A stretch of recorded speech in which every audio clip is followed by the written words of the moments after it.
আসসালামু আলাইকুম। সবাইকে স্বাধীনতা দিবসের অভিনন্দন জানাচ্ছি। পবিত্র মাহে রমজানে মহান আল্লাহর অশেষ মেহেরবানি আমাদের উপরে বর্ষিত হোক।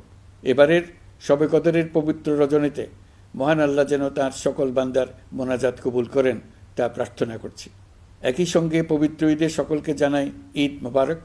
ঈদে পরিবার পরিজন নিয়ে নির্বিঘ্নে ও আনন্দ সহকারে নিজ নিজ বাড়ি যাবেন, আত্মীয় স্বজনের কবর জিয়ারত করবেন, গরিব পরিবারের খোঁজখবর নেবেন, তাদের ভবিষ্যৎ ভালো করার জন্য চিন্তাভাবনা করবেন, আপনার সন্তানদের সঙ্গে তাদের পরিচয় করিয়ে দেবেন, এই কামনা করছি।